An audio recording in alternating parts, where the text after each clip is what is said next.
If your job at a healthcare facility includes disinfecting against viruses, you know prevention is the best medicine, and maintaining healthy spaces starts with a healthy cleaning routine. Grainger's world-class supply chain helps ensure you have the quality products you need when you need them, from disinfectants and cleaning supplies to personal protective equipment, so you can help deliver a clean bill of health. Call 1-800-GRAINGER, click Grainger.com, or just stop by. Grainger, for the ones who get it done. Breaking down every game, every day in Major League Baseball, this is the Baseball Betting Show. Here is your host, Greg Peterson.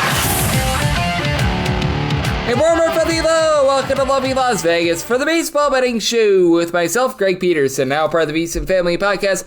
We've got an excellent podcast for you, as we're going to be joined in segment number 2 by Jon Jansen. He does such great work over at Fox Sports Philadelphia, The Gambler, taking a look at this great game of baseball that we all know and love. We're going to be taking a look at what we're getting out there in the NL East. We're going to be taking a look at the Philadelphia Phillies, some of their struggles, the overall playoff picture, and look at a few games for Friday as well in the final segment. Going to get you guys picks and analysis on every game on the betting board for this Baseball Friday as we touch them all. If you do have a question, comment, segment idea, what have you for this podcast, you do have one of two ways we offer those in. First one is my Twitter/X timeline at gunit_81. Keep in mind, Larry CM maybe does not matter, so per usual, please do send these into the timeline. And the other way is find an Apple Podcast review. If you rate this podcast 5 stars, it is very much appreciated. From there, you're able to fire in whatever you'd like to hear on this podcast via that 5-star review. While I did not get in any Twitter/X questions, everything is powered by Edge Boost. Over at Edge Boost, they do a great job of being able to make sure that bettors are able to access their funds however and whenever they want. When you go to edgeboost.bet, utilize that promo code of Greg, G-R-E-G.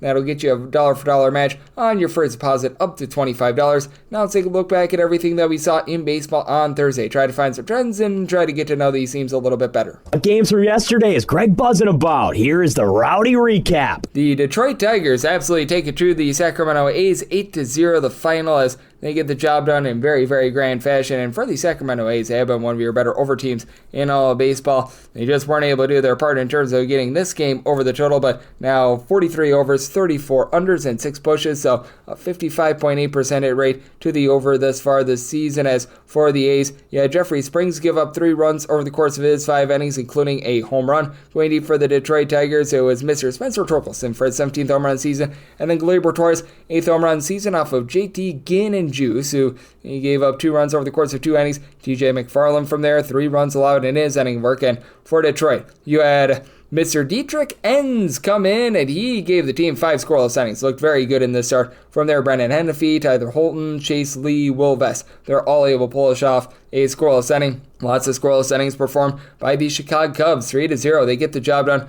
against the St. Louis Cardinals. For the Cubs, you had Shota Imanaga come off the injured list and look very good. 5 scoreless innings. Caleb Theobar, Brad Keller combined for 2 scoreless innings. Drew Pomeranz along Daniel Palencia both led a scoreless inning. And for St. Louis, it was Andre 3000 Palante giving up a home run, 2 runs in total over the course of 5 innings, as Michael Busch does get his 13th home run of the campaign. And then Jojo Romero gives up a run in an inning. Riley O'Brien a scoreless inning, and Kyle Leahy, he was able to come in. He gave the team 2 scoreless innings. And for the Tampa Bay Rays, they get the job done in scoreless fashion against the Kansas City Royals. 4-0 the final. As for the Royals, they become just a massive under team. 31 overs, 49 unders, and a push. And if you just look at their home games, because at home, the Kansas City Royals are right now averaging fewer than 2.9 runs per game. That is by far the fewest in all of baseball. 15 overs to 26 unders. And for the Rays, the Boz, Shane Boz, 9 punch-outs and 8 scoreless innings. From there, you had Pete Fairbanks along with Paul Gervasi, hopefully I said that correctly,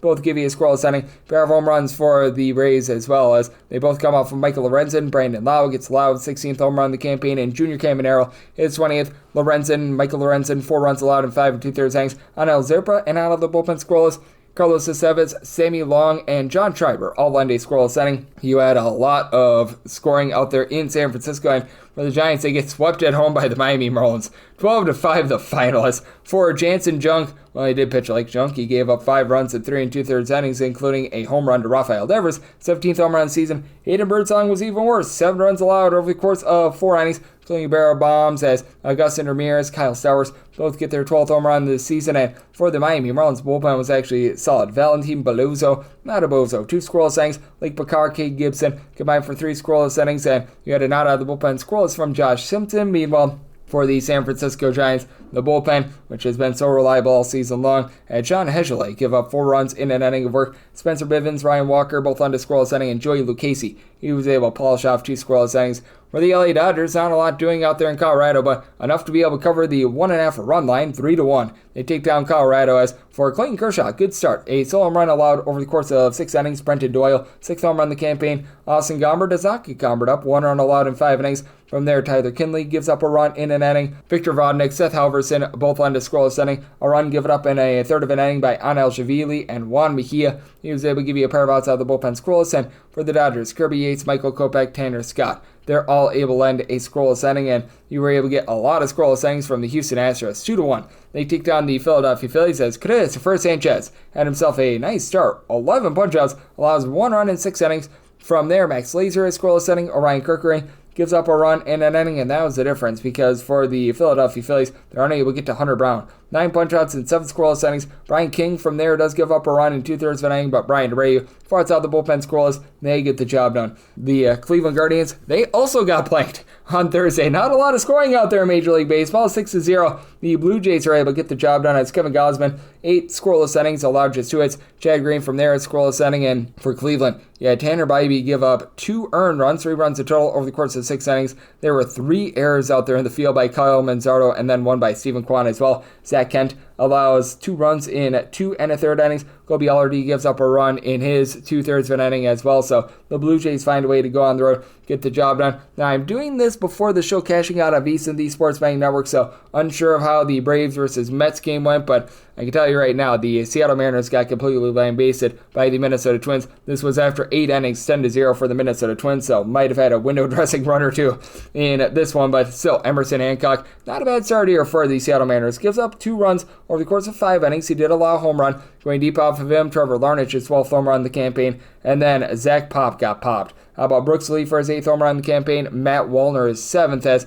for Zach Pop, he comes in for an inning. He gives up 8 runs, 7 of which were earned. And then Trent Thornton, a scoreless inning. And Miles Mastrobuoni is currently in the game at the bottom of the 8th inning. That's a position player. That's not where you want to be. And for Minnesota, you've had Danny Klum, Justin Topa, Brock and Roll Stewart all come in and be able to lend a scoreless inning. And if you're taking a look at all that we are getting in Major League Baseball right now, it has been very much an underwhelming season. We've seen the under rate go to 53.2% as we have had 618 unders to 544 overs. Meanwhile, the favorites are hanging at 58.3%, 700 and 500 in terms of the money line. Overall, for the last 7 days, 56 and 38 are those favorites on the money line. Meanwhile, the under over the last 7 days hitting at darn near 56%, 52 unders to 41 overs. So that's what we're seeing in Major League Baseball right now, and that's what we're all getting trend-wise. Coming up next, how about if we talk with our good friend Jon Jansen of Fox Sports Philadelphia, the Gambler, about the Phillies, the NL East, and so much more right here on the Baseball Betting Show with myself, Greg Peterson, now a part of the VSiN Family Podcast.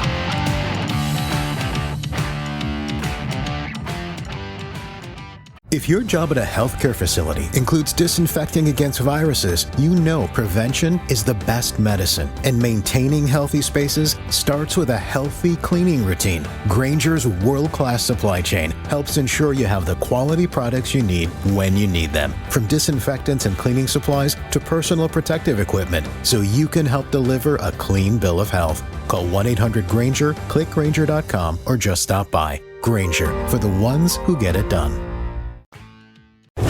Breaking down every game, every day in Major League Baseball. This is the Baseball Betting Show. Here is your host, Greg Peterson.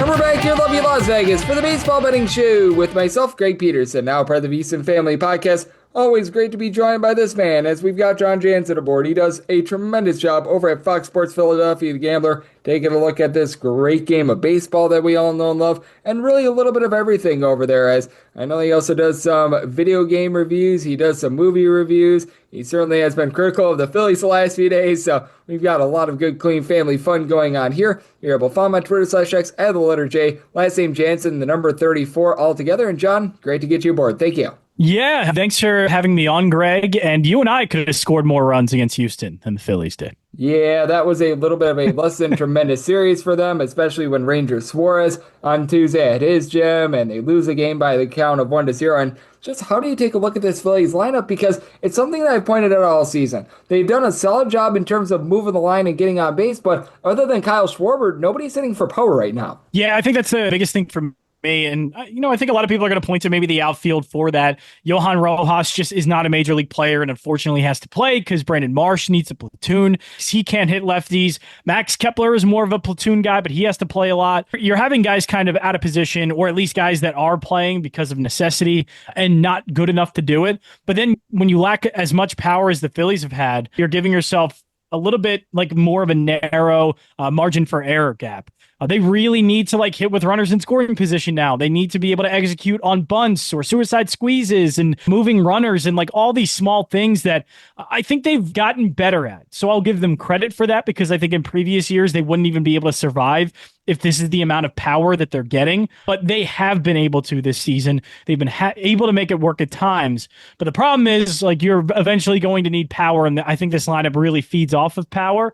So the good thing is Bryce Harper will eventually be coming back. And from what I've seen, what I've read, what I've heard, all of that, seems like he could be coming back very soon. And that means you are adding a lot more pop to that lineup. But outside of that, I just don't know how you can find that at the deadline. Maybe there is a power surge just from positive regression in a way to where you're going to get a little bit more out of Nick Castellanos. You're going to get a little bit more out of Trey Turner. Possibly JT Realmuto has some power as well. So maybe that's where they get it. But that's the biggest concern, even if they were to go out in the deadline. The deadline is, hey, just get an outfield bat because you need it. I don't know if they're going to be able to spend enough to get a power bat because everybody's looking for it. And that's where the concern lies, at least right now with the Phillies lineup. Yep, and I think that you bring up such a good point with that as well, because we have ourselves a very jumbled up playoff picture, really in both leagues. The American League wildcard playoff picture, that's very interesting. And out there in the National League and the National League East, we've seen a lot of ups and downs as the New York Mets are currently tied with Philadelphia Phillies on top of that division, despite the fact that the Phillies looked as rough as they did. The Mets, they went on that slide in those games against the Atlanta Braves as well. And just how do you take a look at these two teams right now? Because we know that the Mets are going to buy, and they're most likely going to be bringing in some pitching. And for the Philadelphia Phillies, I think it's a little bit of jury's out as to what they're going to be doing in a few weeks. Yeah, jury's still out. I imagine it's going to be a bullpen arm. That's something that I think with Jose Alvarado being out because of steroid usage, that they're likely in the market. They know they need to fill that spot. I think that's certainly one. The other one, I think it has to be an outfield bat. Joe Adell, I'm kind of hoping that's the top of the wish list for me. The thing is that he's hitting with enough power now and hitting well enough that I think he's going to be pretty sought after at the trade deadline. But I think, to me, though, that's less than what the Mets really need. Mets were getting by off of guys in their starting rotation pitching, I think, a lot better than they were supposed to. And now that's coming back to the averages of what those guys are, that starting rotation to me does not hold up. If there's one thing I'll give the Phillies credit for, the starting rotation holds up incredibly well. And in fact, it probably has the most depth that it ever has, considering maybe Aaron Nola comes back. He was playing bad before the injury. Maybe he comes back better. Worst case scenario, what? Aaron Nola is your 4 or 5 guy in the rotation? That's a great worst case scenario to me. And then you're looking at some guys maybe they bring up Andrew Painter, some other guys like Mick Abel, who you could possibly throw into the bullpen. But the Mets have that glaring issue of they don't have that kind of starting rotation depth. And maybe it's just not very good. I know they're potentially getting Sean Manaea back, but I just don't find that starting rotation to be very good. Meanwhile, the Phillies do have that. And also the lineup's bad right now, but the lineup is more inconsistent. There are at times where it's played like a top 5 to 10 lineup. And there are times where they played right now where they look like maybe, below average, a little bit below average. It has its ups and downs, but for the regular season, it's enough ups to where I think they're better than the Mets and they're more suited to be able to go for a division crown than the Mets are at this point. Yep, and that starting pitching that you mentioned is oh so big, and we are going to be seeing one of those guys in action on Friday as well, and that would be Mick Abel. As of right now, is old to be determined who's going to be on the bump for the Atlanta Braves, so that's a lot of fun. But what have you seen out of Abel? Because I've seen a lot of good. I do feel like there might be a bit of regression, though, because out of his 9 earned runs allowed, it has come on 7 homers. That's the biggest problem. His first start was great because the fastball control was amazing. He was living on the corners, and when you're living on the corners with a 95, 96 mile an hour fastball, and the fact that he does have some decent off-speed stuff, he does have a good breaking ball.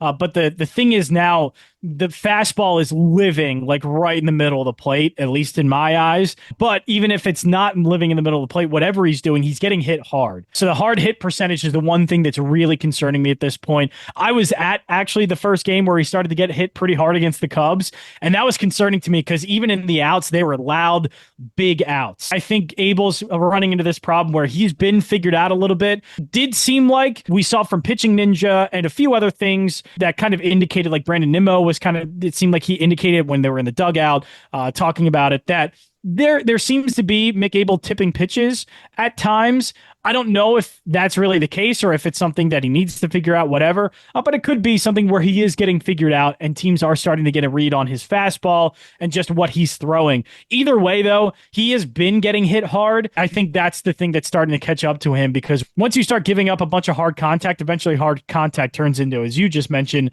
home runs. So that is the biggest concern. And I don't know if that's necessarily fixable from one start to the next. It's just something that when a rookie comes up and he's figured out, it's a very big time adjustment to make for a player like Mick Abel, who I think was already struggling in the minor leagues to begin with a little bit once he's gone up to AAA. And so it's not an easy fix, and it's likely something that will need to be fixed in AAA at some point. Yep, with Mick Abel, it's been really interesting to watch him roll. And even though we don't know who the starter is going to be for the Atlanta Braves, how do you take a look at both the game for Friday and the overall series? Because we have seen the Atlanta Braves start to play a little bit better. Much of it has been thanks to Ronald Acuna Jr. coming into the fold, and he has been amazing since coming off the injured list. But it is still an interesting hodgepodge bunch where, I mean, Spencer Strider is starting to find his form as well. But the fact that they threw out their DDA Fuentes a few starts ago, that was very concerning as well. I would like to say, like the pieces with the Braves, and I do like their lineup. And man, having Ronald Acuna back is amazing. He looks like one of the best players in baseball right now. If it wasn't for like Shohei Ohtani and Aaron Judge, man, he might be the best player in baseball. His bat is phenomenal. But it's not like you're injecting him into what the Braves lineup was a couple of years ago. It's the lineup from last year that struggled a bit, maybe at times looked good, but it was, okay, these guys aren't really hitting their exact numbers that you would want them to hit. Austin Riley taking a step back, Matt Olson, Sean Murphy, a lot of these guys, like, okay, they're not hitting their averages and they're slightly below what they used to be. And the thing is, that's kind of carried over a bit. Like Matt Olson's having a good season, 845 OPS, but at times, he's been a lot better. At times, Marcell Ozuna has been a lot better. At times, Austin Riley's been a lot better. Sean Murphy or Ozzie Albies. And Michael Harris, too. He came on strong and just hasn't looked the same. I loved their lineup a couple of years ago, and it was almost every year, no matter how bad it was, no matter how many injuries, there was always somebody next up, and their lineup was so good top to bottom that they would be okay.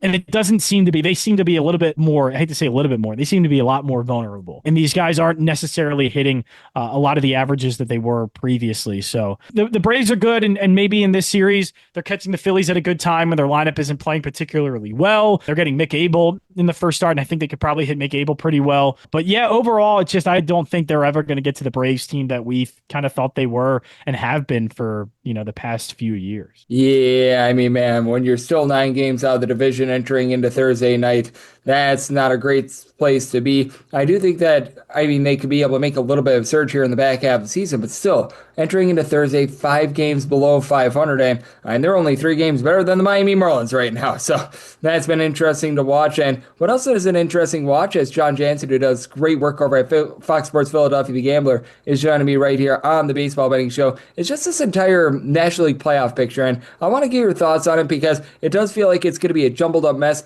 with regards to wild card. Obviously, with the wild card, it's whoever of the Phillies and the Mets does not win that division. They'd be right on top. But you got the Brewers, the Padres, the Giants, the Cardinals, all jumbled up along with the Reds and the Diamondbacks. And with the Atlanta Braves lurking 6.5 games back, they're really that line of demarcation, in my opinion. And with this National League, I do think that it's going to be very much an arms race. And dependent upon what happens with regards to that West division as to how things are going to be looking. Yeah, it's just depending on really the Padres and the Giants and how they're able to kind of figure themselves out in the West. Right now, it's just, for as jumbled as it is, and for the kind of questions that I have, I'm not sure what to make of the Central. I'm not sure what to make of the Cubs because they've come on really strong. They have great pieces. Kyle Tucker's been really good. PCA's been really good. And they have the best run differential in the National League right now. Everything looks good, but at times you can kind of see, okay, it's a great team, but that's a team that once you start playing a team like the Phillies with a great starting rotation or the Dodgers, they could easily be overwhelmed. And so the Brewers, have some great pieces that are like young starting pitching that they're able to find as well. The Brewers I'm interested in. The Mets, interesting if they do figure out the starting rotation because the lineup is pretty good and they've been able to figure out the rotation before. The West, Padres and Giants, just what teams figured out. Obviously the Padres, we know, have the talent and we've always talked about their talent, but San Francisco had such a good offseason and it seemed like a lot of those pieces were working that, maybe the Giants can find themselves in the conversation. And who knows with Arizona if they eventually figure it out. But all of that to say is, I have so many questions about the National League, and really the only question I don't have is the Dodgers are the best team in the National League. And so that means for any of these teams, it is going to be extremely difficult to beat them in the playoffs. And that's kind of where I'm at this point. I know baseball playoffs can get a little bit crazy. We know that the top teams don't always win. And for the most part, they almost never win. But this Dodgers team is that good. And it's just, can the Cubs find enough in their starting rotation and their pitching to be able, especially their bullpen, to be able to catch the Dodgers? Can the Phillies find enough in their lineup, especially the bottom of the lineup and their bullpen? Can the Mets find enough in their starting rotation? Can Milwaukee find enough in their lineup? There's just so many questions. And can these teams figure out there are certain areas or strengthen some of their flaws to be able to catch the Dodgers team that doesn't have very many of them? Yep, with the LA Dodgers, I think that the biggest weakness for them, though, is just the overall health because year in and year out, we've seen them get just injured with regards to that pitching staff. And does that mean that perhaps the San Francisco Giants might be able to track them? Because they're the one team that I think is pretty much the anti-Dodgers, for lack of a better term, with their bullpen pitching, with having that top-end rotation. And I think that going up against Logan Webb, Robbie Ray, and all those guys in a 5 or 7 game playoff series, I think that could be the one thing that could undo the Dodgers. If there's one thing, it is if you go up against an extremely good starting rotation, because I love the Dodgers rotation, but it is dependent on health and how healthy and good Shohei Ohtani can look. The stuff already looks great for Ohtani, but again, we're only seeing it in very short innings so far. One inning starts, basically he's using the ramp up process and getting more innings and more pitches on his arm. Instead of doing it in simulated games, he's doing in the game. So we're seeing a very condensed version of it. Eventually you do need to open up and you got to open up Ohtani. You just don't know when that's going to happen. So the one thing that could really undo them is a starting rotation that just overwhelms them, even with all the talent that they have. And the two teams that could do it are the Giants and the Phillies. And that's kind of why I do still love the Phillies' chances in the National League, considering, that I don't know what the rest of the National League is. That's why you give the Giants a chance as well, because their starting rotation is excellent 1 through 3. Phillies could be excellent 1 through 4. We've always known that plays well in the postseason, and we always know that gives you a chance even against the best teams like the Dodgers. It's just that, again, Dodgers still could throw out some really good arms in their starting rotation too. It seems like if they're healthy, that is about as great of an equalizer for a team that already is just doing everything else so well. Yep, I agree with you. And John, we've got ourselves a really great slate that is going to be happening in baseball on Friday. We already talked a little bit about the Phillies game. Hard to bet that with not having a starting pitcher on the flip side for the Atlanta Braves. But anything else that you're taking a look at, whether it's something that you want to bet or just something that you want to watch in general? Yeah, that's a good question. I think certainly watching the Guardians and Cardinals, two teams that kind of find themselves in a bit of a no man's land. They're trying to fight for wild card spots. I do kind of like Sonny Gray's on the mound for St. Louis, but with the Guardians at home, I do kind of like them getting a bit of a plus price, so I like plus 110 for them being back at home. And St. Louis has been good, but it's not like, even with Sonny Gray on the mound, that I would be taking a minus 130 price with them on the road. Obviously, what is going to be interesting is just what that price ends up being on the Phillies and the Braves. I actually would end up, if it's not too high of a price, because I think they will end up being the favorites, even with Bryce Elder with his 4.77 ERA on the mound. I would be taking a look at the Braves just because I think Mick Gable, the number looks okay, 3.47 ERA, but if you look at the stuff recently, it's just not there. So I would consider maybe looking at the Braves, but that's all just going to be dependent on the number. Yep, you're not betting teams, you're betting numbers, as Jon Jansen very well knows. And John, he does a tremendous job out there in the lovely city of Philadelphia. Had a little bit to talk about in terms of the 76ers a few days ago with them drafting VJ Edgecombe. Obviously, the Eagles are going to be getting in action and so much more. So let the good people at home know it's all on tap for you and how people can follow along on social media and other platforms. Yeah, you can follow me at JJansen34. Yeah, Phillies, we're in the heat of the summer. Also, it is time maybe to start looking at college football. So I'll be doing that, NFL, and of course baseball and more over at JJansen34. And John does an absolutely incredible job taking a look at this great game that we all know love of baseball. So big thanks to John for joining me on the Baseball Betting Show, now part of the VSiN Family Podcast. And coming up next, it is that time of the podcast to give you picks and analysis on the game on the betting board for this Baseball Friday as we touch them all. If your job at a healthcare facility includes disinfecting against viruses, you know prevention is the best medicine. And maintaining healthy spaces starts with a healthy cleaning routine. Grainger's world-class supply chain helps ensure you have the quality products you need when you need them. From disinfectants and cleaning supplies to personal protective equipment, so you can help deliver a clean bill of health. Call 1-800-GRAINGER, click Grainger.com, or just stop by. Grainger, for the ones who get it done. Breaking down every game, every day in Major League Baseball, this is the Baseball Betting Show. Here is your host, Greg Peterson. And we're back here in lovely Las Vegas for the Baseball Betting Show with myself, Greg Peterson, now part of the VSiN Family Podcast. Always great to be joined by Jon Jansen. He does such great work over at the Sports Gambling Podcast Network. Take a look at this great game that we all know and love. Every single time he joins me, he lends such great insights, and he did so once again today. So a big thanks to John for joining me in the last segment. Now it is that time of the podcast. I give you picks and analysis on every game on the betting board for this Baseball Friday as we touch them all. If a game is listed on the betting board, Greg has a side and a total on it, so it is time to touch them all. Do note that as per usual, any changes that are made to these plays will be listed up on my Twitter/X feed at @GUnit_81, and we're going to be going in Las Vegas rotation order. This is where we go with the National League games first, then the American League games, any interleague games. Those are going to be at the bottom. That'll keep things all nice, neat, clean, and easy. So how about if we do get things started with 901-902 on the betting board? The New York Mets are on the road against the Pittsburgh Pirates. Mitch Keller is on the bump for the Buccos. David Peterson, great name, goes for the Mets. Mets are anywhere between -155 to -165 favorites. +140 to +143 is that number on Pittsburgh. 8.5 is the total. The over is between even money to -110, and the under is anywhere between -110 to a -120.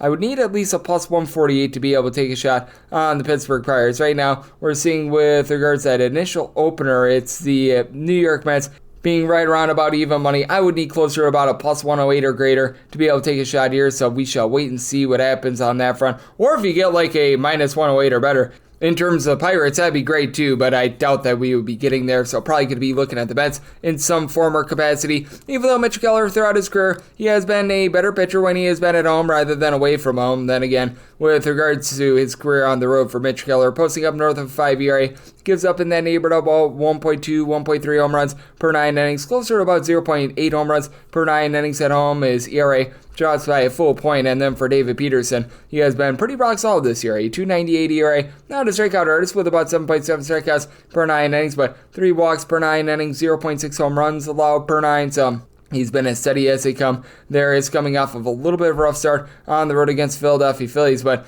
he too has been a guy that has been much better at home rather than on the road. So road numbers are a little bit worse for him.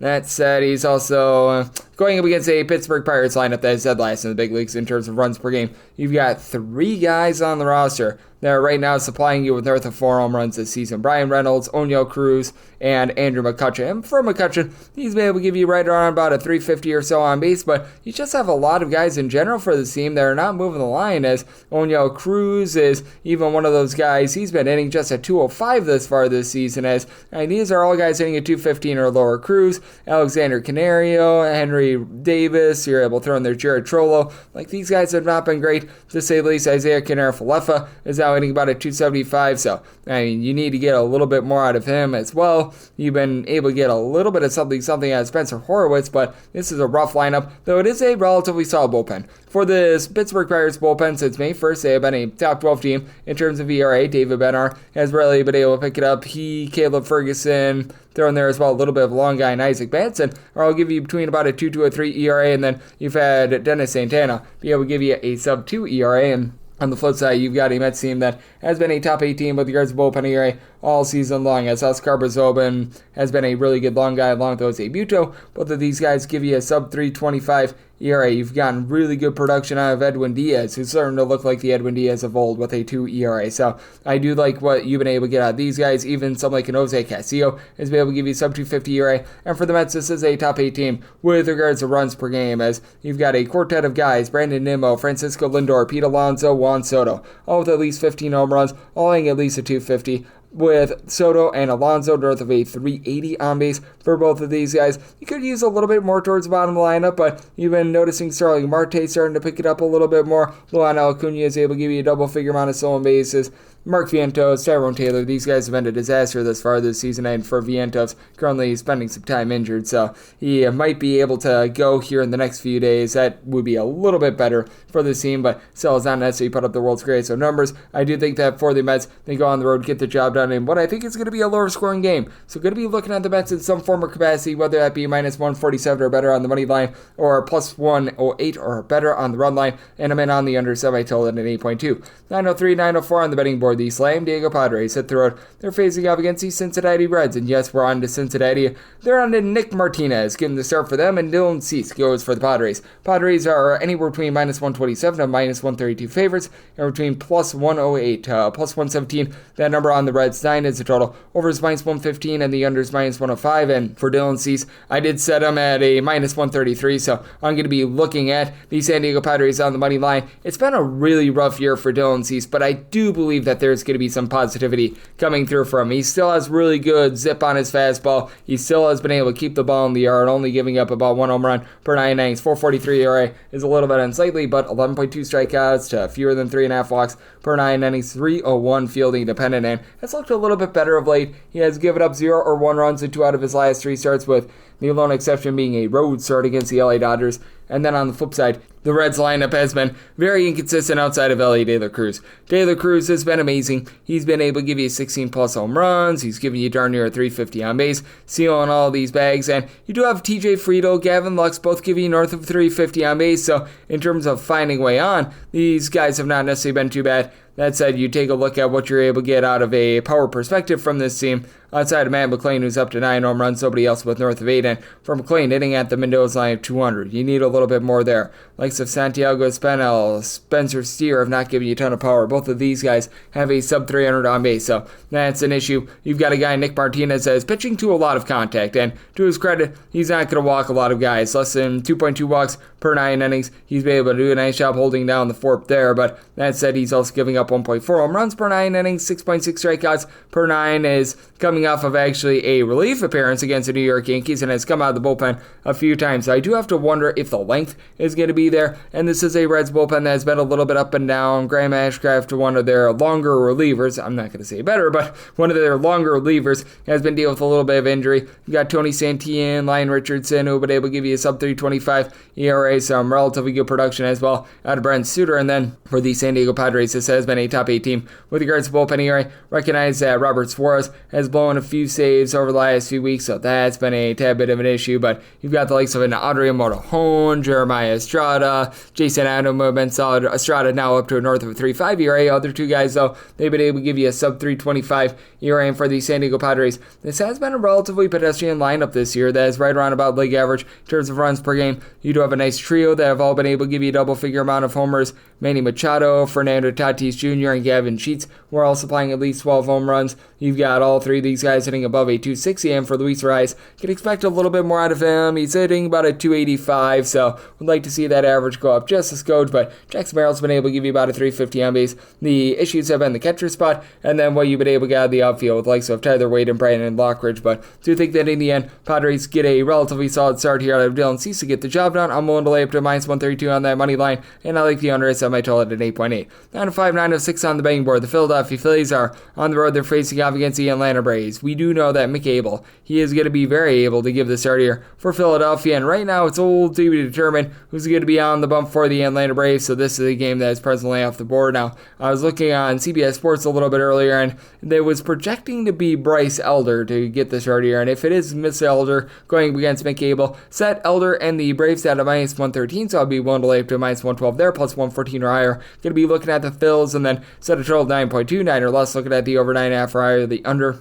I do think that you're going to be able to get a pretty solid start here from Mick Abel. Abel has been able to do a pretty solid job of keeping things out in front of him. His strikeout numbers at the AAA level, obviously much better than they have been at the big league level thus far this season, but I do think that he's going to be able to give you just a bit more moving forward. As for Abel, he has now made 5 career starts, owning a 3.47 ERA. The only penalty is more in that neighborhood of a 6.07. That's something that he does need to work on, because he has given up now 7 home runs over the course of his last 3 starts, and he has given up 9 total runs, so he's given up a lot of solo jobs. I do think that things are going to be honed in a little bit against an Atlanta Braves team that, even with Ronald Acuna Jr. now in the fold, they have been a team that has been in the bottom 10 in the big leagues in terms of runs per game. Acuna has been amazing. 9 home runs in his first month since coming off the injured list. He is flying north of 450 on base, and it is truly what this offense needed. As you got Drake Baldwin, Sean Murphy at the catcher spot, both give you 9 home runs apiece. Baldwin has been hitting north of a 285, but then you've got the likes of a Michael Harris, Ozzie Albies, both giving you less than a 300 on base. Both of these guys hitting under a 225. You've had good production out of Matt Olson, 15 home runs thus far this season, and a 366 on base percentage.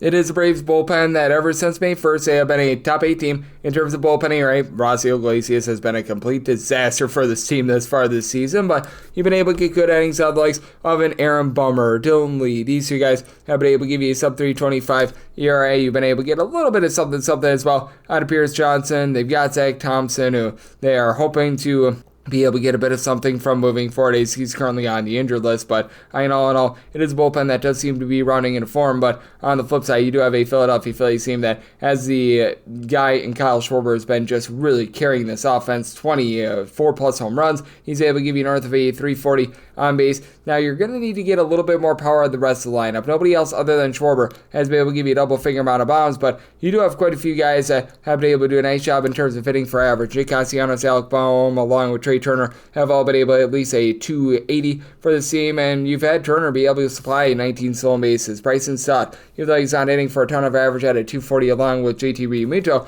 he's been able to give you some stolen bags as well. And then if you do indeed get Bryce Elder, I'm thinking that you're going to, which that would set me at a minus 112 or better on the Braves, plus 114 on the Phillies, and then 9 or less looking at the over 9.5 or higher, the under. I do think that for Elder, he would be looking a little bit elderly in this spot, as he has been rough, to say the least, as far this season, as he's got a 4.77 ERA. The home run numbers have not been the world's greatest for him either. 1.5 home runs per 9 innings. He's getting 7.5 strikeouts per 9 innings, relatively average for his career. And for Elder, he has given up now a combined 9 runs in his last 2 starts. This should be his turn in the rotation, as he last started on the 22nd, but we still have a little bit of mystery, especially with Chris Sale now landing on the injured list, so that's been a little bit rough. And if you don't end up getting Bryce Elder, you have to think that it's going to be a little bit of like a mix and match bullpen game for the Atlanta Braves. I would be thinking that you'd be getting perhaps someone like a Dylan Dodd to be able to give you a few innings, and that would probably not influence this too much. So I'd be looking at a minus 112 or better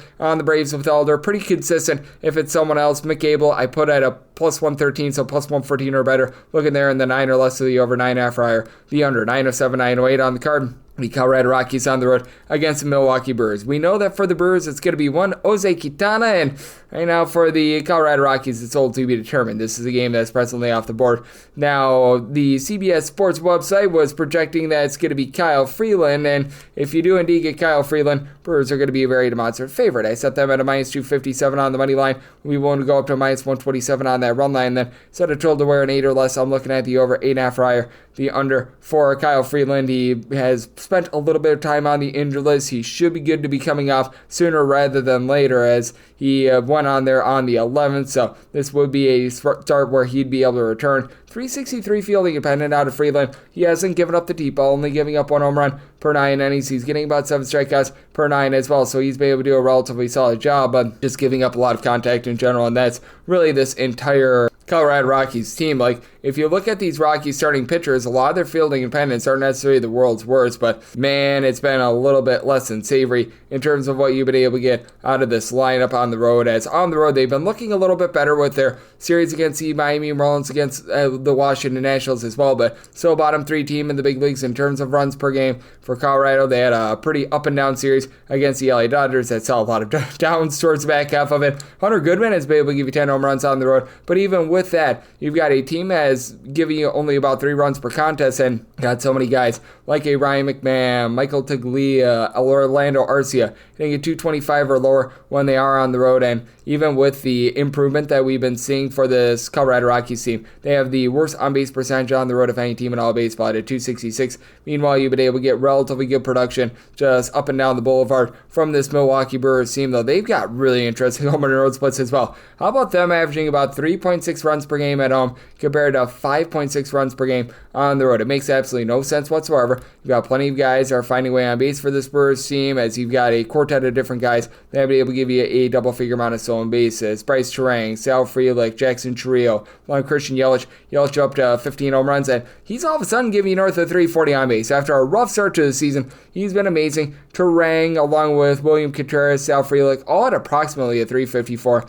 on base. Chourio's not necessarily giving you a lot of on base, but he's been able to supply 12 home runs. Caleb Durbin, along with Isaac Collins, they've been interesting in the infield, as Durbin is now up to about 320 on base, and Collins is up to 370 on base.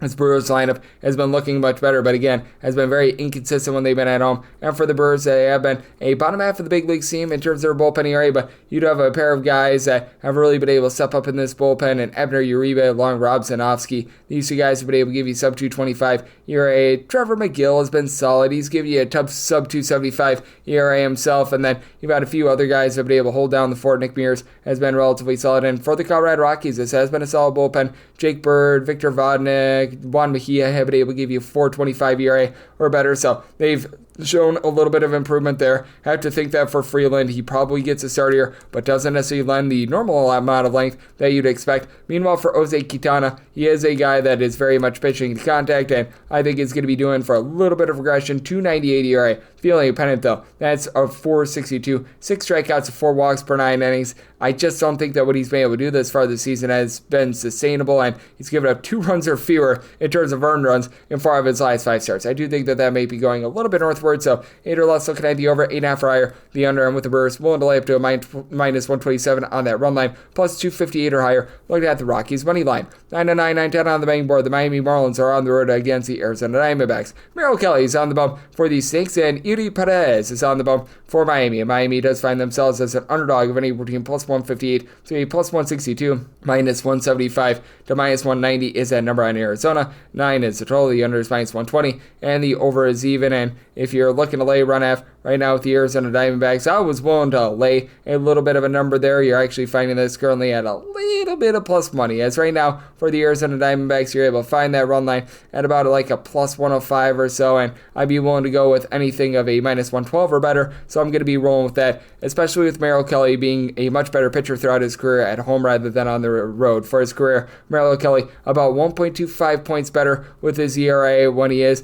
in Arizona rather than on the road, as for Merrill Kelly, he's just been really good both at home and on the road this year, giving up 1 home run, 2.4 walks per 9 innings, and overall 9 strikeouts per 9. So he has been able to kick that up. 3.39 ERA, but a 3.31 fielding a pennant in for Eury Perez, youngest starting pitcher in the big leagues. He's had a few rough starts since coming off the injury list, but I do think that he's going to find it sooner rather than later. Still relatively solid, swing and miss stuff. 8.5 strikeouts per 9 innings. He's yet to give up a home run, but he's also not allowing a lot of length. He has went fewer than 5 innings in each out of his 3 starts because he is giving up north of 5 walks per 9 innings, and it is not as if he's being backed up by the world's greatest bullpen. As for the Miami Marlins, this team is in the bottom 10 in the big leagues in terms of bullpen ERA. You've been able to get some relatively good production out of the likes of Ronnie Enriquez. He's been able to give you a sub 3.25 ERA, and then Cade Gibson, Anthony Bender have done a nice job with a sub 2.50 ERA, but likes of Anthony Veziano, Jesus Tinoco, Valentin Beloso posting up north of 4 ERA. These guys have been an issue, and for the Miami Marlins, this is a bottom 4 team in the big leagues in terms of home runs on a per at-bat basis. Augustin Ramirez, Kyle Stowers have been able to give you 11 home runs apiece. You've got Eric Wagaman along with Otto Lopez both hitting in the neighborhood about a 250. Like the fact that Xavier Edwards has been able to give you about a 366 on base, and Dave Myers has been able to about a 300 as well. But overall, it is a Miami Marlins team that's just not supplying the boom you've though you got guys who are able to move the line, get on base, it just is a case where nobody's able to drive them in. And for the Arizona Diamondbacks, they are dealing with a pair of injuries, as you've had Corbin Carroll along with Eugenio Suarez be a little bit banged up. We saw that towards the back half of the series against the Chicago White Sox. And for Suarez, he has a chance to be able to perhaps play in this game. 25 home runs. I'm thinking a little bit more likely than not that he's probably going to be out of the fold. And for Corbin Carroll, he has indeed hit the injured list, so we know that we're not getting him, but you know that you're going to be getting Ketel Marte of the Marte Parte. He's been able to give you north of 400 on base. He's flying the team with 15 home runs. Josh Naylor has been hitting above 300. He's been able to give you 10 bombs. Geraldo Perdomo north of 350 on base. And you've got a lot of other guys like a Gabriel Moreno, Pavin Smith, running above a 265, especially with Smith, giving you 385 on base. Has been an issue for the Diamondbacks in the bullpen as well. Currently a bottom 6 team in the big leagues in terms of their bullpen ERA. That said, you've been able to have quite a few guys like Shelby Miller, Jalen Beeks step up, be able to give you a sub-3 ERA. Could use a bit more out of Juan Murillo. He's been posting up about a 4 ERA, but he's been improving a little bit recently, and the mix and match guys like Taylor Scott, and they've also sent out their Anthony DeSclafani. These have been guys that have not worked out very well, but that said, I do think that you're going to be able to get a really good start turned by Merrill Kelly, and I do think that Erie Perez going to continue to have his struggles, and even though the Arizona Diamondbacks most likely going to be shorthanded, especially with Carroll being out for the certainty in this game, I do like the Diamondbacks to get the job done. Set this total at 9.2, so I like the over, and I do like the Diamondbacks up to a minus 110 on that run line. 9-11, 9-12 on the betting board. The Baltimore Orioles play with the Tampa Bay Rays. Ryan Pepiot is on the bump for the Rays. Tomoyuki Sugano goes for Baltimore. Baltimore is a underdog of anywhere between minus 101 to a plus 113, minus 120 to minus 125. That number on Tampa Bay. 9 is the total. The under is minus 125, and the over is minus 105. And with regards to this Tampa Bay Rays team, I'm going to be willing to lay with them. I did feel like they should have been closer to about a minus 130 or so favorite, as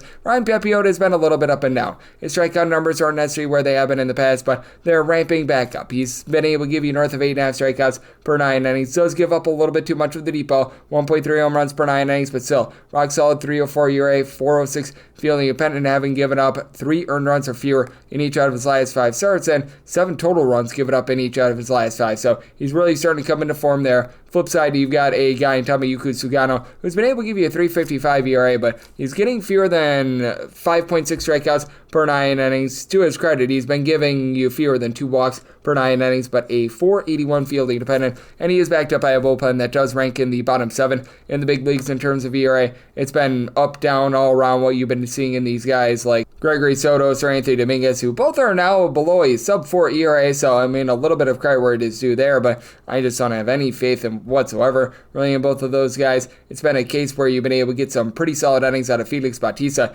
in the back end, but Yunier Cano has really regressed. He's giving you north of a 4 ERA. You don't know what you're going to be able to get out of some of these guys like a Keegan Aiken, Brian Baker. Overall for the season have been pretty solid, and for the Orioles, this is a lineup that's a little bit better with the guys that have been banged up being able to return to the fold, as Colton Cowser, he's back and healthy. You've been able to get a little bit of something out of Jordan Westberg as well, but I mean, these have been guys that have been inconsistent all season long. Ryan O'Hearn, double-figure amount of homers, north of 375 on base. That's solid. Adley Rutschman, though, now hits the injured list, though Gary Sanchez has actually probably been a little bit better than Adley Rutschman since he's come off the injured list. You've got Jackson Holliday along with Gunnar Henderson, who both are being able to move the line for you, giving you between 8 and 9 home runs apiece. Holliday sitting about at 260, a little bit north of that for Gunnar Henderson, but I mean, Cedric Mullins is right now your best power hitter. He's been hitting for about 12 to 13 home runs, but it's really giving you no average whatsoever. And then flip side, you got a bunch in the Tampa Bay Rays that all of a sudden is a top 10 team with regards to runs per game, averaging darn near 5 runs per game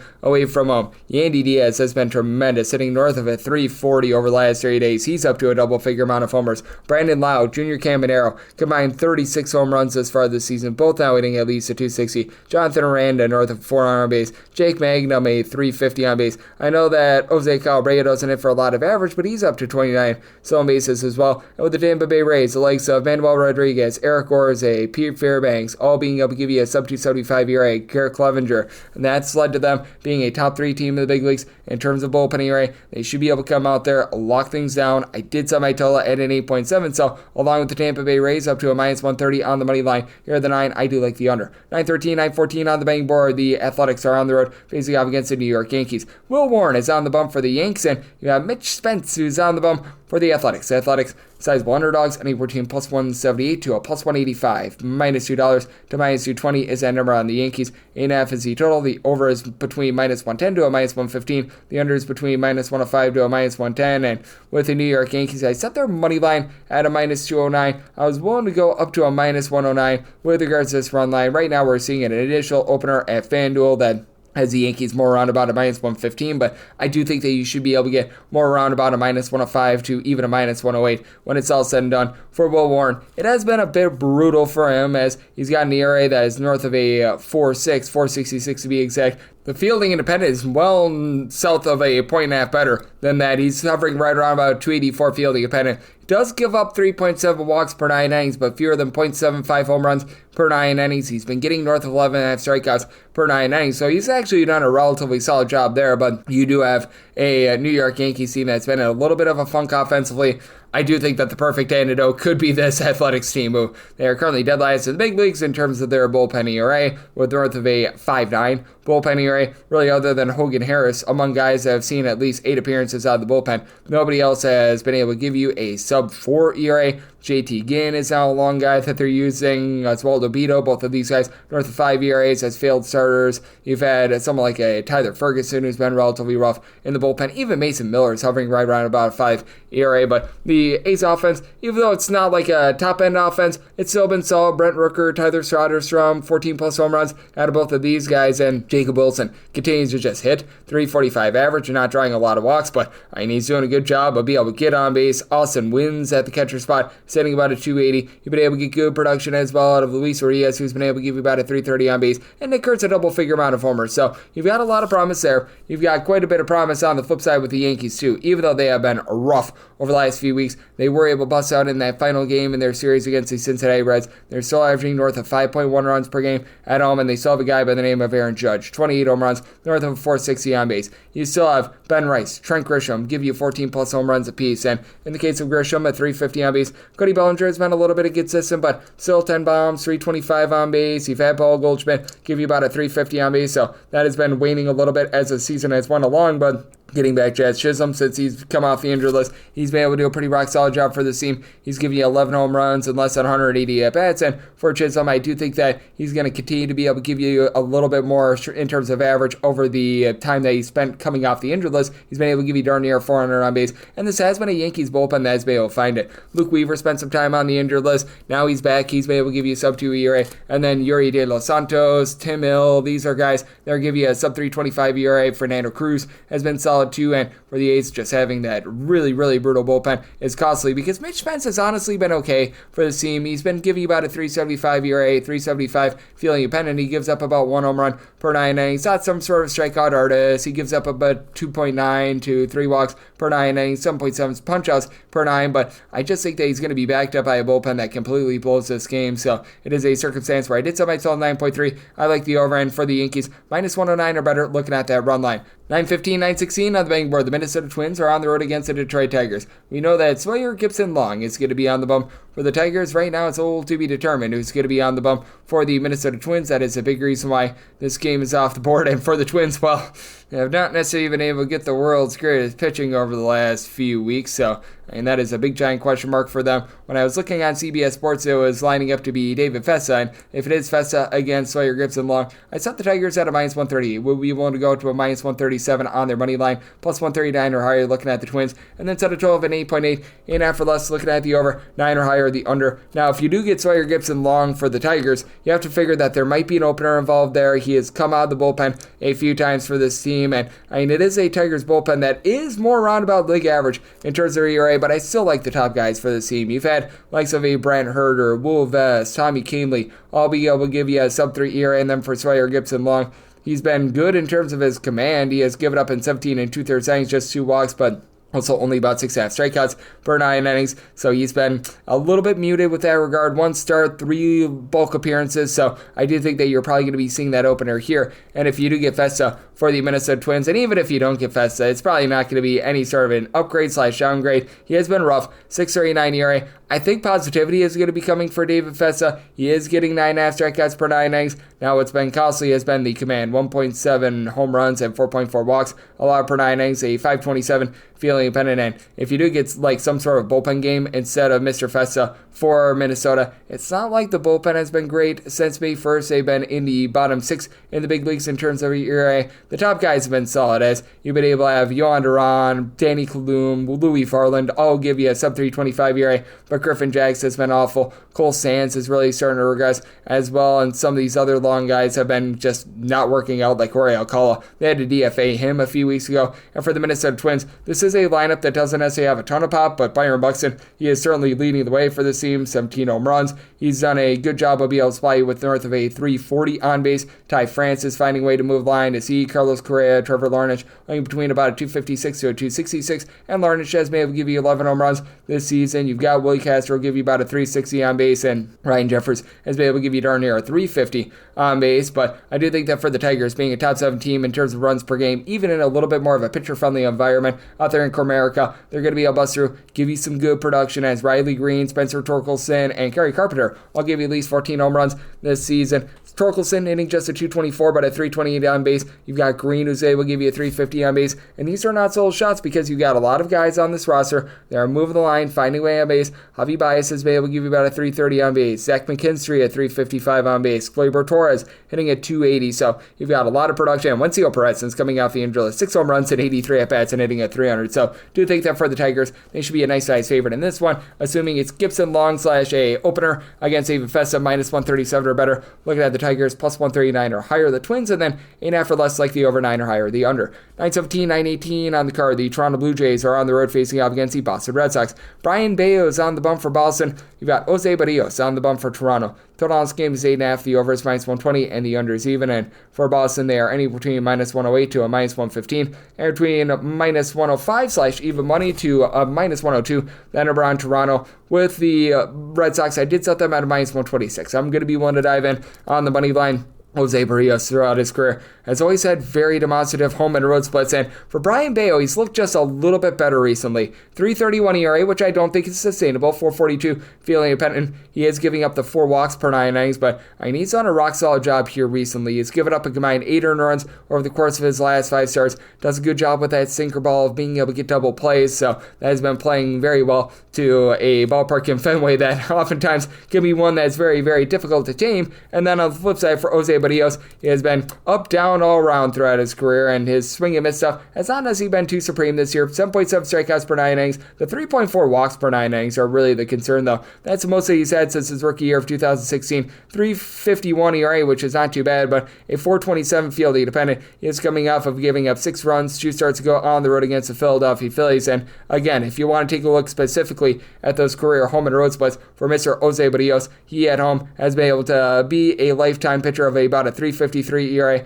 At home, he's giving up right around about 1 home run per 9 innings. On the road, this goes to about 1.5 home runs per 9 innings, and he's got a 4.56 ERA. He's backed up by a bullpen then. Has been relatively league average as far this season, as Mason Fluharty, Chad Green are posting up north of 4 ERA, but Uriel Rodriguez has been able to give you a sub 3 ERA. Braden Fisher has been able to do a really nice job for this bullpen as well. Overall, they're 12th in the league in terms of bullpen ERA, but to the surprise of many, the Boston Red Sox have been 8th in the league in terms of bullpen ERA. You've been able to get good innings out of Garrett Woodlock in a long roll. He's been able to give you sub 4 ERA. I like what I've been seeing out of Aroldis Chapman at the closer spot. He's able to give you sub 2 ERA, still give you north of 11.5 strikeouts per 9 innings, and then even some like Justin Slayton has been able to rise up after a little bit of a rough start to the season, and Justin Wilson as well. So both of the Justins for Boston, they've been looking to find their way without Alex Bregman along with Rafael Devers, but Weiler Abreu has been wiling out. He's been able to give you 13 plus home runs. They had to send Christian Campbell down to the minor league level due to ineffectiveness, but you know what? You've been able to get good production out of some of these ancillary pieces that may not be playing every day, but they're good platoon pieces.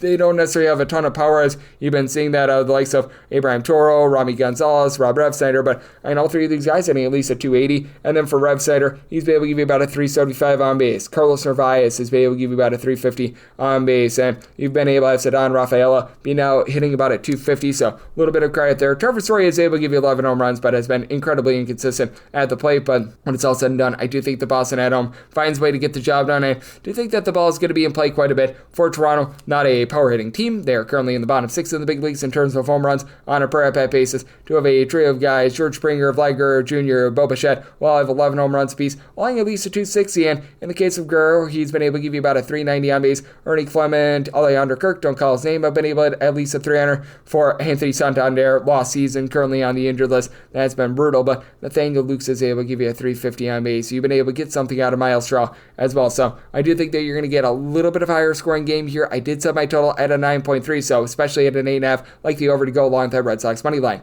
919, 920 on the betting board. The Seattle Mariners are on the road against the Walker Texas Rangers.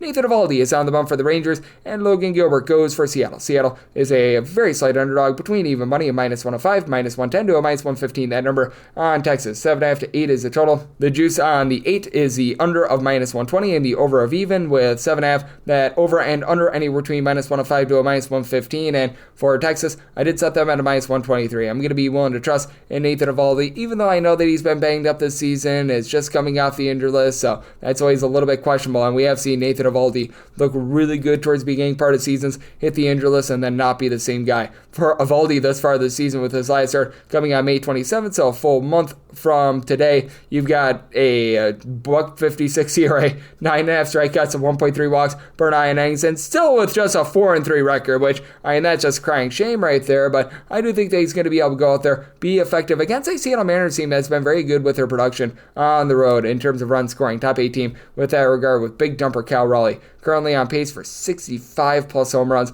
this season. He has been nothing short of magnificent for this unit. You've been able to have a pair of guys be able to rise up, do a nice job in Julio Rodriguez along with Orde Polanco. Both of these guys have been able to give you 11 home runs, both hitting about a 245 to 255. You've got Randy Arozarena giving you about a 350 or so on base. Roddy Tellez, he's not hitting for any sort of average, but he's been able to supply the team with 11 home runs, and I do think that you're going to continue to get some good production out of Miles Mastroboni, who's been able to give you 325 on base, albeit without a lot of power for Seattle. It's been about a league average bullpen in terms of ERA. The top guys have been really good. Matt Brash, even throwing there some like Gabe Spire, Andres Munoz. These guys have been able to give you sub 3 ERA. Carlos Vargas has been a bit up and down, but I mean, his ERA is hovering right around about a 3 as well. But on the flip side, you do have a Texas Rangers team that just not scoring this far this season. I do think that they might be able to bust through a little bit more here, but I mean, for the Texas Rangers, Wyatt Langford has been able to supply the team with 13 home runs, and he has been really their best power hitter. Corey Seager, since coming off the injury list, has been hitting below the Mendoza line of 200. You've been able to get a little bit more production out of some of these struggling superstars, as right now you've got the likes of Marcus Semien, Adolis Garcia, Jake Berger hitting between a 220 to 230, but I mean, you expect way more out of those guys. Ezekiel Duran has been disastrous this season. Jock Peterson's on the injury list, and he's not missed whatsoever with the way that he's been hitting this far this season. And for the Rangers, this has been a top 10 team in terms of bullpen ERA. You've been able to get really good production out of likes of Homie Milner, Cole Winn, throwing there as well Chris Martin. These guys being able to give you sub 275 ERA. Sean Armstrong has been able to give you about a 3.3 as well. So I do think that this is going to be a nice pitching expose from the Rangers in general. I did set my total here at a 7.7. So right now, seeing the 7.5 to an 8, I personally would rather have an 8 under rather than a 7.5 over, just as a fade of the Texas Rangers offense, but willing to lay up to a minus 123 on that Rangers money line. 921, 922 on the card. The St. Louis Cardinals are on the road against the Cleveland Guardians. Luis Ortiz is on the bump for Cleveland. Sonny Gray is on the bump for St. Louis. St. Louis is a minus 124 to a minus 132 favorite, in between plus 108 to plus 118. That number on Cleveland, and 8 to 8.5 is the total. On the 8.5, the under is minus 120, and the over is even. And on the 8, the over is minus 120, and the under is even money. I did set the Cleveland Guardians as a plus 122 underdog. Right now, seeing that number at a minus 124. Want to see this come down by a few pennies on the St. Louis Cardinals, but I do think that when it's all said and done, should be able to get that number. For Luis Ortiz, he's been good with his swing and miss stuff, being able to get north of 9.5 strikeouts per 9 innings, but does need to tame down the north of 4 walks per 9 innings, and he's just simply not backed up by the same bullpen they had a season ago with the Cleveland Guardians. Emmanuel Clase has been posting up north of a 3.5 ERA. You've been able to have Cade Smith, Hunter Gaddis be able to give you a sub 350 ERA, but Gaddis seems to be regressing a little bit. Smith has been giving you north of 12 strikeouts per 9 innings, and for Luis Ortiz, he's only giving up about 1.1 home runs per 9 innings, but comes in relatively bad form, having given up 4+ runs in 2 out of his last 3 starts, albeit at least 5 strikeouts in each of his last 5 starts, so he's been able to give you a bit of something there, and also being able to give you a bit of something is Sonny Gray. Had a little bit of a rough start to the season, but it does feel like he's starting to round into form. A 3.72 ERA, having given up 0 or 1 runs in 3 out of his last 4 starts,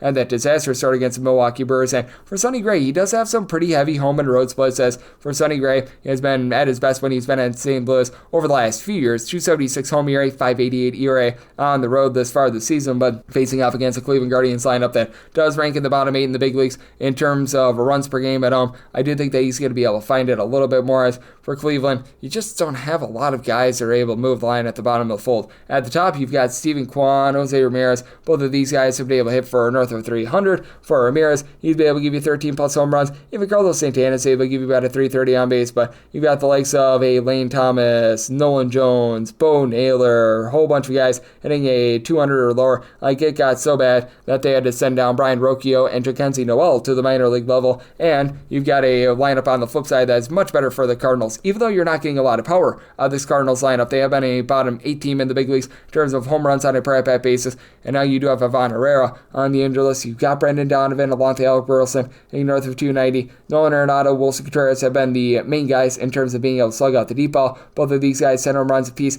Need a little bit more there, and then you have the likes of Pedro Baez, Nolan Gorman, anything below a 230. I think Garrett Hampson they're giving at bats to. That's not great, especially with Mason Wynn being a little bit in and out of the lineup. But Wynn, when he's been out there, was yesterday about a 325 on base. And for the St. Louis Cardinals, about a league average bullpen in terms of ERA. Ryan Helsley has not been great. He's been having himself a very rough season. But then you've got the likes of Jojo Romero, Phil Matone, who have been able to give you sub 3 ERA. For Matone, actually a sub 2 ERA, and Kyle Leahy has been able to do a nice job locking it down as well. So very interesting circumstance. I think that Sonny Gray going on the road to Cleveland, even though he's been rough on the road, he does a nice job shutting down this lineup and gets the job done. I'd be willing to lay up to about a minus 123 with regards to the St. Louis Cardinals money line. And if you're looking at the run line, I would need at least a plus 140 to be able to take a shot there. And I'm going to be in on this total under, so I might total at 7.9. 923, 924 on the betting board. The San Francisco Giants hit the road. They're facing off against the Chicago White Sox. Aaron Cifali is on the bump for the White Sox. Landon Roop goes for San Francisco. San Francisco minus 155 to minus 165 favorites. Between plus 134 to a plus 145. That number on the White Sox. 8.5 is the total over and under between minus 105 to a minus 115. And for Landon Roop, I set him at a minus 168 on the money line. If you're looking to lay a run half with the San Francisco Giants, you're going to be right now finding that at about a minus 104. I'd be willing to go up to a minus 102 here. And I think that when it's all said and done, I should be able to find an even money run line. So I will be on the Giants in some form or capacity, even if that were to be a little bit of a chalkier money line for the San Francisco Giants. I'm just blown away by this bullpen. Recognize that the series against the Miami Marlins was a little bit less than tremendous, but still have a lot of guys like Camilo Duvall, Eric Miller, Tyler Rogers, who have been able to give you a sub 225 ERA. Spencer Bivens has been solid. And for Landon Roop, we are starting to see a little bit of regression with him. 3+ runs allowed in 3 out of his last 5 starts, but I think he's still doing a nice job, giving you about 8.5 strikeouts per 9 innings. I think that he's going to be able to get it rolling against a White Sox team that is in the bottom 5 of the big leagues in terms of runs per game. He has been able to keep the ball in the yard, giving up less than a home run per 9 innings. And for the White Sox, you've got Miguel Vargas, who's been able to give you 10 home runs.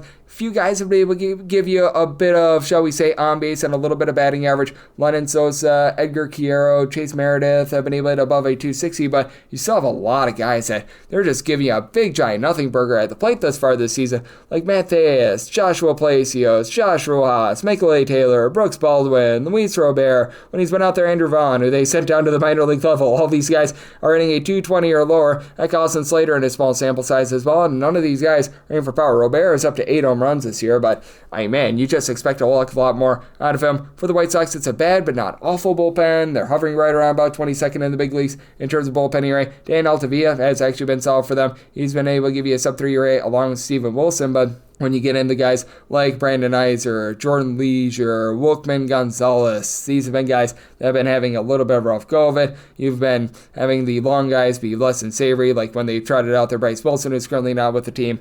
That has been not so tremendous, to say the least. And you've got on the flip side the San Francisco Giants having an offense that has been a little bit pedestrian this year, but Rafael Devers should be able to help them pick it up. For the San Francisco Giants, you have to figure that they're going to have, by the end of the year, more runs per game on the road rather than at home, just figuring out pitcher friendly it is out there in San Francisco. And you've been able to have a guy, Mike Yastrzemski, do a really nice job of just being able to find a way on base. He's been able to give you north of 345 on base, and I really like what I'm seeing out of Eloy Ramos. Ramos has been able to give you a 365 on base. He's up to 13 home runs. Matt Chapman currently on the injured list. That's been a little bit rough, but you've had Casey Schmidt be able to rise up, give you north of 350 on base with a bit of power. William Adames hitting just a 207. You need a bit more there, but it does feel like you're starting to find it, as Jungle D has been regressing a little bit as well. Tyler Fitzgerald hitting just a 230. You need a bit more there, but all in all, I do take a look at the San Francisco Giants team. I do think that they should get the job done against a guy in Aaron Savali who just very much wanted out of Milwaukee. That was very, very clear. And for Savali, he's just been a very random pitcher this year. Like, the overall numbers are less than tremendous. 5.03 ERA. He's getting only 4.5 strikeouts to 3.8 walks per 9 innings, but has been better as of late. 2 runs or fewer allowed in 4 out of his last 5 starts. They get lit up by the Toronto Blue Jays, but he does also have a 549 fielding dependent. So I do think that the Giants get to him a little bit here. For the Giants, I did set them at a minus 168 on the money line, willing to go up to a minus 102 with regards to that run line, and did set my total at 8.1. So here at the 8.5, I do like the under. 925, 926 on the card. The Cubs are on the road against the Houston Astros. Brandon Walter is on the bump for the Astros. Cade Horton here's a who is on the bump for the Cubs. 8.5 is the total. The over is minus 120. The under is even, and it's a rather pick'em game. Both of these teams are between about a minus 105 to a minus 110, and for the Cubs, I did set them at a plus 113. So I'm going to be willing to go up to a minus 112 on this Astros money line. For Cade Horton, he's been very solid in terms of not beating himself. He's giving up fewer than 2.5 walks per 9 innings. Strikeout stuff is just not quite there yet, as he's only getting about 6.8 strikeouts per 9 innings, but he's also only allowing 0.9 home runs per 9 innings as well. So credit where it is due. He has given up 3+ runs in now 3 out of his last 4 starts, albeit a few of those were unearned runs, but has had his struggles when he's been away from home.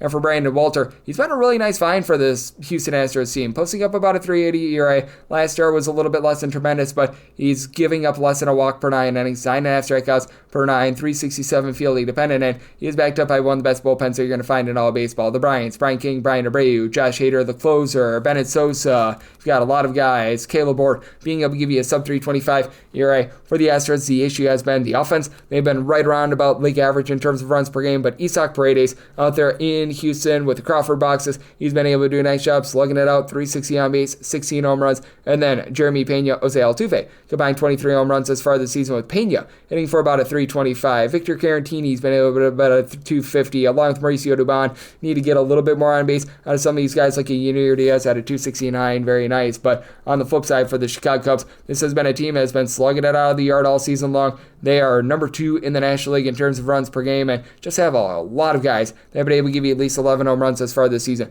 Pete Armstrong, Seiya Suzuki, 20+ bombs, both hitting north of 255. Dansby Swanson is up to a double-figure amount of homers. Kyle Tucker, 395 on base, 15 home runs. Carson Kelly, he's been able to give you about a 360 on base. Nico Horner's hitting a 295, so these solo home runs that you'd expect, they're turning into 2-run and 3-run shots with the way that these guys are finding way on base. And for the Chicago Cubs, number 1 in terms of bullpen ERA ever since May 1st. You've got a lot of guys that have come from out of nowhere whatsoever and have been able to give you good innings, as Daniel Palencia, Caleb Theobar, even someone like a Drew Pomeranz have all been able to give you a sub-3 ERA. Have to give these guys a lot of credit, and I do think that this bullpen is going to regress a little bit, but even like a Brad Keller is able to give you some good length. So circumstance where I did set the Houston Astros as a minus 113 favorite on the money line, I'm going to be willing to lay, and I did set my total at 8.6, as I do think that Horton is going to see a bit of regression along with that bullpen, but I do think that the Cubs offense remains strong. So like the over and the money line of Houston, 927, 928 on the card. The Kansas City Royals play the LA Dodgers. You've got Dustin May hoping it's Mayday for the Dodgers, and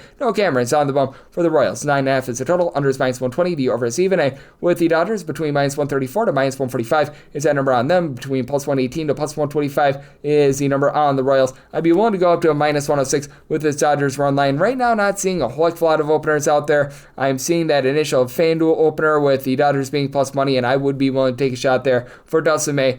Do recognize that his overall season numbers have not necessarily been the world's greatest. He's posting up an ERA that's a 4.46, 8.2 strikeouts per 9 innings, a little bit north of 1.3 home runs allowed per 9 innings, and he has been up and down with regards to command, but 3 runs or fewer allowed in 5 out of his last 6 starts, going against a Royals offense that has been averaging just under 2.9 runs per game at home. Like, man, these guys have found absolutely nothing whatsoever, and they're coming off of a series against the Rays where, I mean, it was hot, the wind was blowing out, and they scored 1 run in 3 games. Bobby Witt Jr. along with Vinny Pasquantino between 10 and 11 home runs apiece. I mean, both of these guys hitting above a 265, and Miguel Garcia sitting above a 300, but not a lot of power out of this lineup. Jack Caglione is giving you 231 on base. Nick Lofton is hitting below the Bedell's line of a 200. Michael Massey, when he's been out there, has been rough. Mark Hanna, no, he cannot give you a whole lot of production. And even someone like Drew Waters is hitting at 250, just has no power in there whatsoever. Now, what the Kansas City Royals have done a relatively solid job of is their bullpen. They are a top 10 team in terms of bullpen ERA. You've had the likes of Lucas Ursich, Carlos Estevez, along with Daniel Lynch.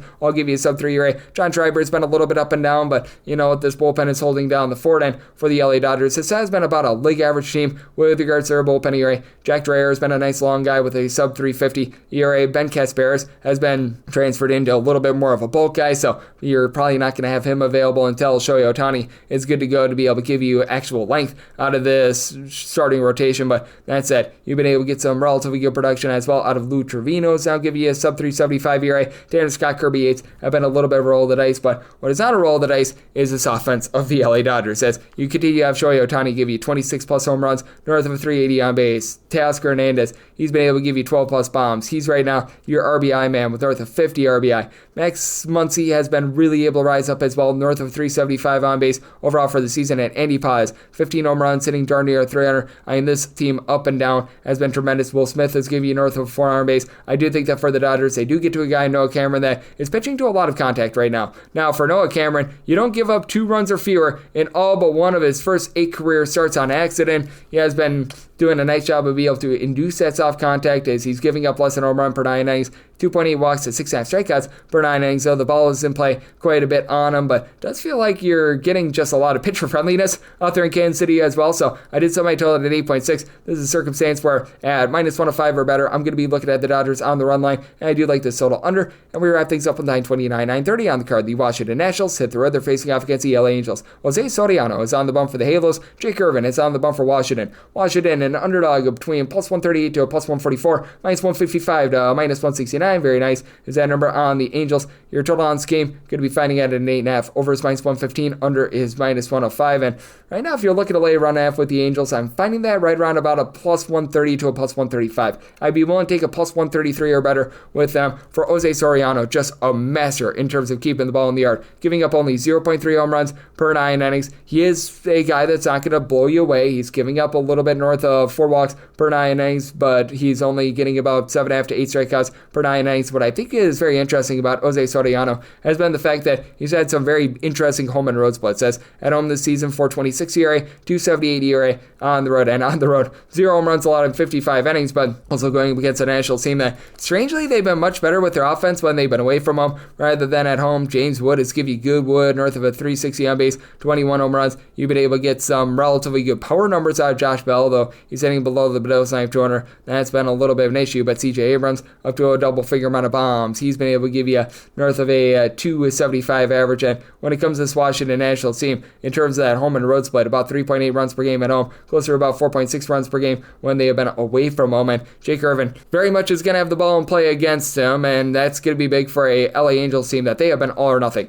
With the Angels, bottom 3 team in the big leagues in terms of their on-base percentage, but top 3 team in the big leagues in terms of home runs on a per-at-bat basis, and Irvin has been giving up those bombs. 1.5 home runs allowed per 9 innings. He's only getting about 6.3 strikeouts per 9, giving up 3+ runs in 4 out of his last 5 starts. And when it comes to this LA Angels team, you've been able to get a lot of guys that have been able to give you a double-figure amount of homers. Jorge Soler's not been one of them. He has been miserable, hitting below a 215, but Mike Trout, he's been able to give you a double-figure amount of homers. Now, for even Mike Trout, he's only been able to about a 235 thus far this season, so you do expect a little bit more there. And then you've got Logan Hoppe, very hoppy that he's giving you 15+ home runs, not so hoppy about the sub-270 on-base percentage. Taylor Ward right around about a 270 on base, but he's been able to supply this team with 19 home runs. Zach Neto has done a nice job of being able to find a way on base. He's right now giving you 12 home runs, hitting about a 275, and then you got Joe Adell setting fire to the rain, 17 home runs, up to a 306 on base, so it's starting to look up a little bit more there, but Luis Rengifo hitting a 220 with a 262 on base. That's been a little bit brutal. Nolan Schunel give you about a 360 on base. That's pretty rock solid, but also with this Washington Nationals team, and really both of these teams, the bullpens are awful. Both of these teams are in the bottom 5 of the big leagues in terms of bullpen ERA. Found a little bit more with the LA Angels recently, especially with the pickup of Hunter Strickland, who's been able to give you a sub-2 ERA, but you still have these guys like Brocken Rolber, Connor Brogdon, Reed Detmers, Ryan Zefrian, all give you north of a 4 ERA.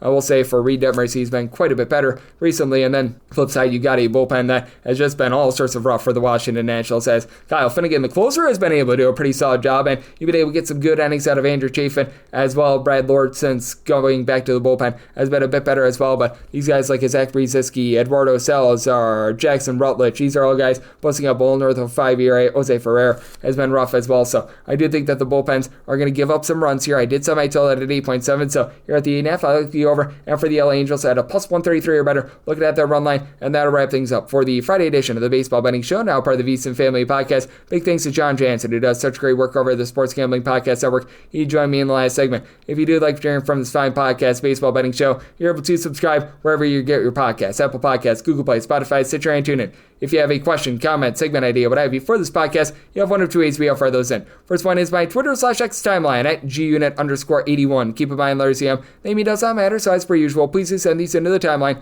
The other way is find an Apple Podcast review. If you rate this podcast 5 stars, it is very much appreciated. From there, you're able to fire in whatever you'd like to hear on this podcast via that 5-star review. And I'm coming at you guys every single day throughout the baseball season, which means I'll be back with you once again tomorrow. Thank you.